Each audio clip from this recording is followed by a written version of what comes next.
الحمد للہ وحدہ من لا نبی بعد اما بعد فاعوذ باللہ من الشیطان الرجیم بسم اللہ الرحمن الرحیم ما آتاکم الرسول فخذوه وما نهاکم عنہ فانتہوا واتقوا اللہ صدق اللہ مولانا العلی العظیم اللہم صلی علی سیدنا وشفیعنا وہادینا ونبینا ومرشدنا وسندنا ومولانا محمد عبده ورسوله صلی اللہ تعالی علی خیر خلقہ محمد وعلی آلہ واصحابہ وازواجہ وذریاتہ واہل بیتہ ولامتہ الی یوم الدین وبارک وسلم تسلیما کثیرا کثیرا۔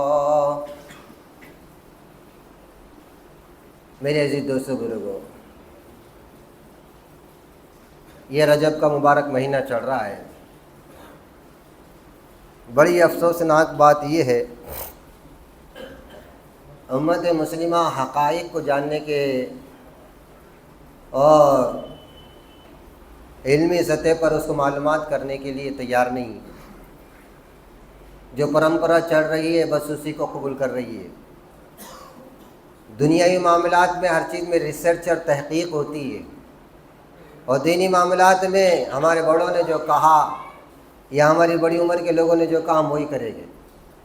یہ کافی نہیں، اس لیے کافی نہیں کہ یہ مشرکین کا نعرہ تھا، وہ کہتے تھے قالوا آباءنا، کیا ہم نے اس کام پر اپنے باپ دادا کو دیکھا وہ یہ کرتے آ رہے تھے اس لیے ہم نے یہ کیا۔ دین اسلام میں شیعت ایک ایسا فرقہ ہے جو خارج از اسلام ہے، اسلام سے خارج ہے۔ انہوں نے اسلام کے اندر بہت ساری ایسی چیزیں تاریخی اعتبار سے بعض احادیث کو بھی ملاوٹ کر دی، مگر اسلام کا چہرہ مسخ کرنے کی نت نئے انہوں نے کوششیں کی اور اس میں کسی حد تک وہ کامیاب ہو گئے۔ مثلا یہ رجب کے مبارک مہینے میں ایک عید انہوں نے شروع کی، کنڈوں کی عید۔ یہ 22 رجب کو لوگ بنا رہے تھے اور یہ تحقیق کرنے پہ نہیں آ رہے کہ کنڈوں کی عید فرض ہے، واجب ہے، سنت ہے، مستحب ہے کہ بدعت ہے۔ کوئی اس کے پیچھے چال ہے کیا؟ پھر بات چل پڑی، امام جعفر صادق نے حکم دیا۔ امام جعفر صادق اس طرح کا حکم کیوں دیں گے؟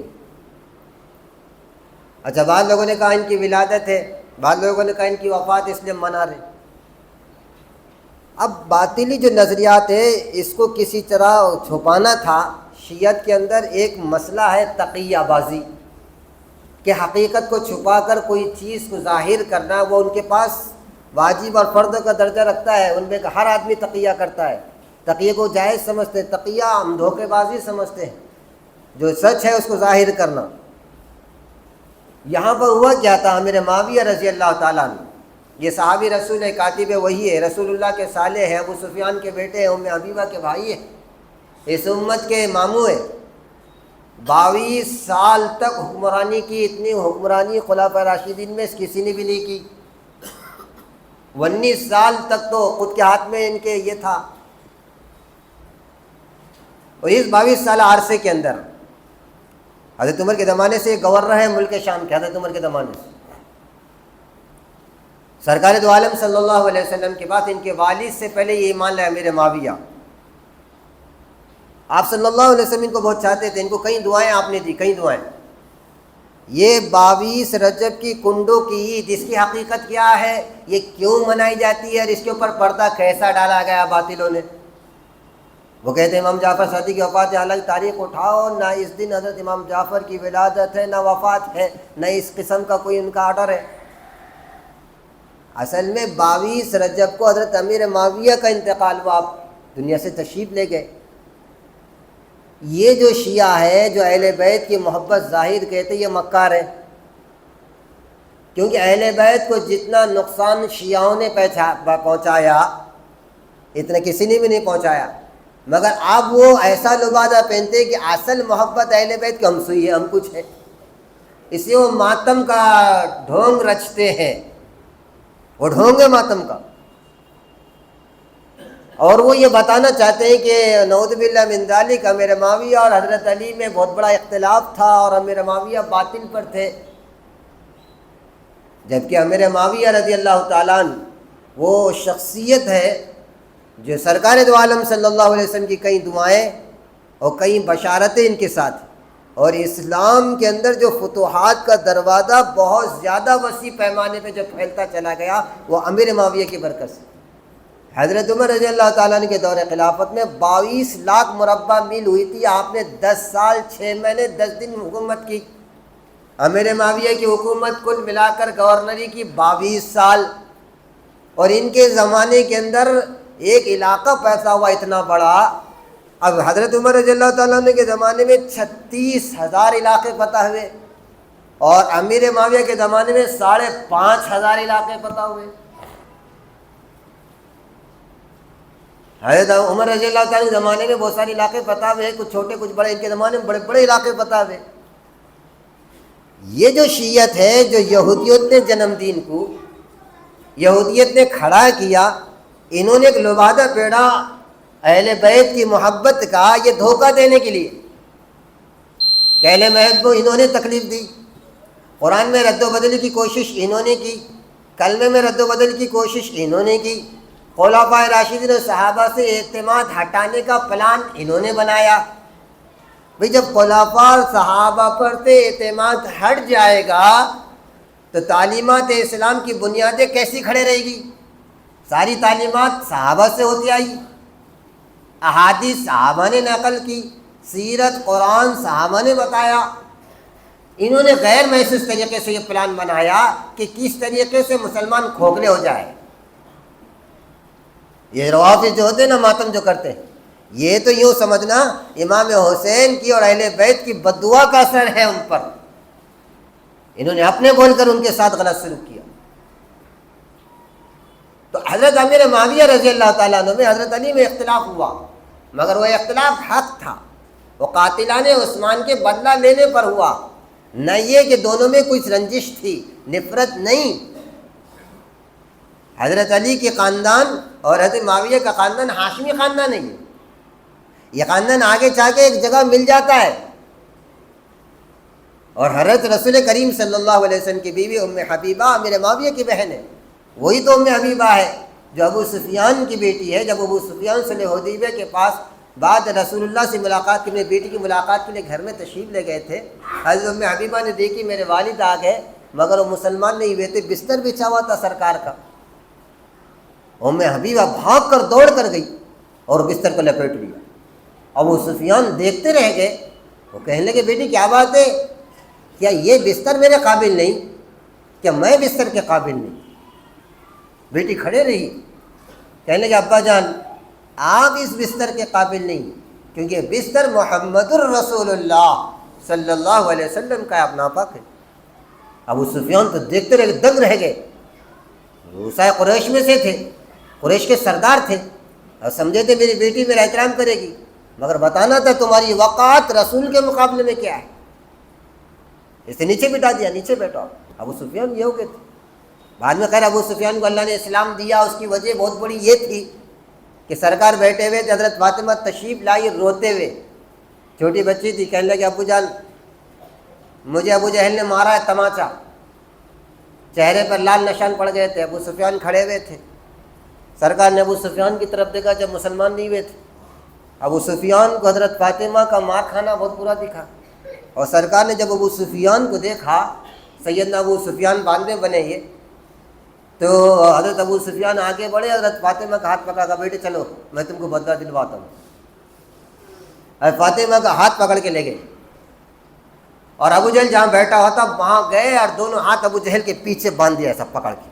وہ کہا بیٹے آؤ، جیسے تم کو انہیں تماچا مارا ویسا تماچا مارو زوردار۔ حضرت فاطمہ چھوٹی بچی تھی، خوشی خوشی تھی، اور ابو سفیان ساتھ تھے، اٹھا کر ایک تماچا ابو جہل کو مارا۔ ابو سفیان نے پھر ہاتھ چھوڑا، برابر سرابر آئندہ ایسے حرکت مت کرنا، بچی کے ساتھ کرتے ہو، شرم نہیں آتی تم۔ جب ابو سفیان واپس چلے گئے بیٹی فاطمہ سرکار کے پاس جا کر یہ سارا واقعہ سنائی. سرکار کی آنکھوں میں آنسو آئے گا, خوش ہو کر دعا دے کہ اللہ میری بیٹی فاطمہ کو ابو سفیان نے خوش کر لیا, تو بھی ان کو دین کی نعمت سے مالا مال کر. ورنہ ابو سفیان دشمنی میں بہت آگے تھے, مگر ایک تو فاطمہ کے ساتھ ان کا سلوک, یہی سلوک کا آپ نے بدلا دیا فتح مکہ کے ٹائم پر. فتح مکہ میں جب یہ اسلام لائے تو سرکار نے کہا جو ابو سفیان کے گھر میں ہے اس کو بھی امان, جو خانہ کعبہ میں ہے اس کو بھی امان, کیونکہ انہوں نے بیٹی فاطمہ کے ساتھ اچھا سلوک کیا. تو یہ جو خاندانی رشتہ ہے, سیدنا امیر معاویہ ہو گئے اور صحابہ آپس میں ان میں کچھ اختلاف ہوا, مگر وہ اختلاف حق پر تھا. یہ کرسیوں کی لڑائی نہیں تھی. حضرت عثمان کے جو قاتلان تھے, حضرت عثمان, حضرت امیر معاویہ کا کہنا بدلہ جلدی لو, حضرت علی کا کہنا تھوڑا ٹھہر جاؤ, جب حالات سازگار ہو جائیں گے بدلہ لیا جائے گا. تو دونوں اپنے جگہ ان کا موقف صحیح تھا, مگر اس کو شیعوں نے ایک رنگ دیا. جیسے دو بھائی آپس میں گھر میں رہتے ہیں, دونوں کی مختلف رائے ہوتی, مگر دشمن دیکھتے ہیں کہ دونوں میں دو ذرا سا نا اتفاقی کیا ہوگی, موقع کا فائدہ اٹھا لو. اور موقع کا فائدہ اٹھا کر امیر معاویہ کی ساری قربانیوں اور امیر معاویہ کی ساری بھلائیوں کو شیعوں نے بھلا دیا اور تاریخ سے مسخ کر دی گئی.